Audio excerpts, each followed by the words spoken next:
Ошо 9 ай 18 күн ошо улуттук коопсуздук кызматынын убактылуу кармоочу жайында болгонго туура келди. Шарттары негизи башка ушундай баягы СИЗОлорго караганда бир топ өйдө экен. Шарттары кызматкерлер абдан мындай жакшы мамиле кылышты, сый-урмат менен мамиле кылышты.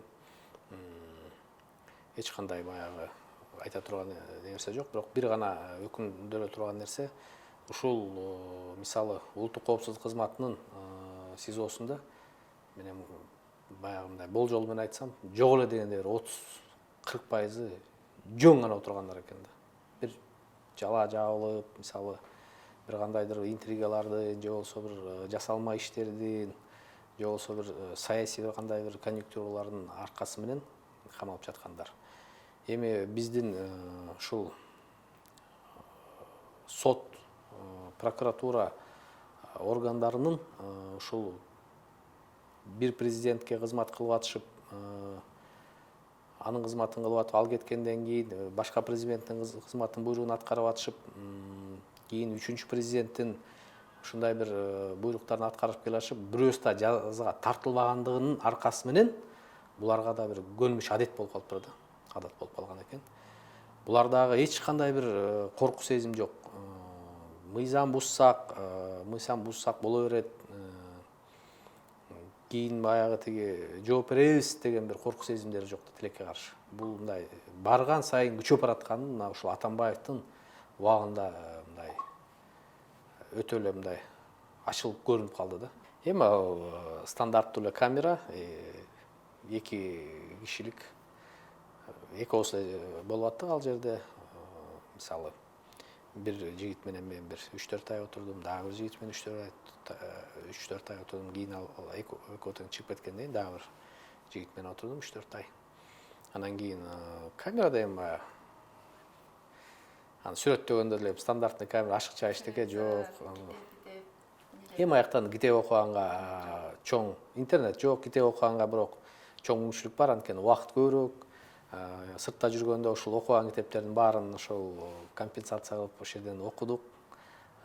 Анан кийин бул ар бир негативден да позитив алса болот да. Ал жерден мисалы көп нерсеге кайра ой жүгүртүп, кайра анализ бергенге мүмкүнчүлүк болду. Мен досторумдун, кээинки туугандарымдын, же болбосо жакындарымдын, партиялаштарымдын кимдин ким экенин билгенге бир мүмкүнчүлүк болду. Анткени ал адамдарга мен ишенип жүрүп, балким мындан чоң бир кыйын кырдаалда аларга ишенип, алар мени мисалы мындай бага туура эмес мамиле кылып коймок. Бул жолу мындай баарын электен өткөрүп, кимдин ким экенин билгенге чоң мүмкүнчүлүк болду. Аны жана айткандай, китепти кенен окуп, баягы ал жагынан дагы бир мындай жакшы жактарын колдонуп кеттик десек болот да убакыт менен. Спорт менен алектенгенге бир топ мүмкүнчүлүк болду. Антип спорт менен мен мисалы бала кезде эле мектепте окуп жүргөндө машыкпасам, машык элек болчумун акыркы бир 20 жылдан беричи. Анан аяктан спорт менен да кенен машыкканга мүмкүнчүлүк болду да. Бирок ал эми менин ден соолугума же болбосо менин тиги кандайдыр бир китеп окуп, өзүмдүн баягы көз караштарымды мындай бир кеңейткенге мүмкүнчүлүк болсо да, бирок тилекке каршы ушул туугандарыма өтө кыйын болду, үйлөмө өтө кыйын болду, жакын адамдарга кыйын болду. Ошол убактагы күч органдарынын жетекчилери албетте бунун баарынын артынан Абдил Сегизбаев турат. Ошол убакта Атамбаевдин баягы ишенген жигити. Ушул Абдил Сегизбаев бардык ушул ыплас иштердин баарынан ошол туруп, ушунун баарын уюштуруп, ушул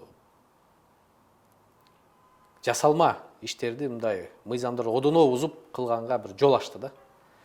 Анан кийин мен ойлойм, андайга биз мындан ары жол бербешибиз керек.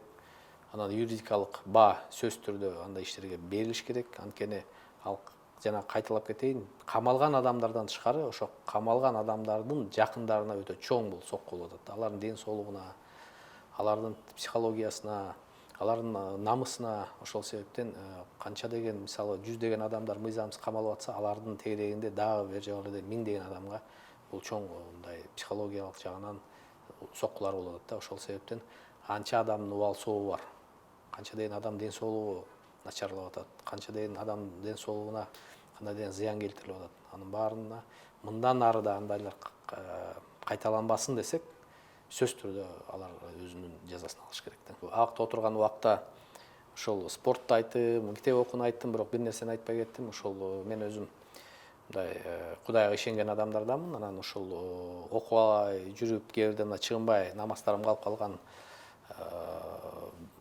учурлар көп эле болчу. Баягы жумушка аралашып же болбосо башка нерсеге. Аяктан ошол мисалы Куран китепти окуганга, намаздарымды толук окуганга бир мүңкүчүлүк болду да аяктан дагы. Ошол себептен мындай ар бир начар иште да бир жакшы жактары болот да сөзсүз түрдө. Мына Кудайдын жардамы менен биз кайра ишке киришкенге мындай мүмкүнчүлүк болду. Бирок мен ашыкча деле бирөөнө кек сактабайм. Болгону мен өзүм үчүн эмес, башка кийинки муун үчүн, кийинки адамдар үчүн дагы биз башыбыздан өткөрүп аткан сыноо алар өткөрбөсүн, мыйзамсыз башкалар камалбасын кийинкилер деген мындай максат менен мен ойлойм, сөзсүз түрдө бирөөнү мыйзамсыз эркинен ажыратып, мыйзамсыз иш козгоп, мыйзамсыз камагандар сөзсүз түрдө жазасын алмайынча бул кайталана берет да. Бул процесс токтобойт. Качан гана биз татыктуу баа бергенде, ошондо башкалар дагы, кийинкилер дагы, алар да ойлонуп калат. Кой, мыйзамсыз камасак, эртелиби кечпи биз да жооп беребиз деген сезим баарында болуш керек.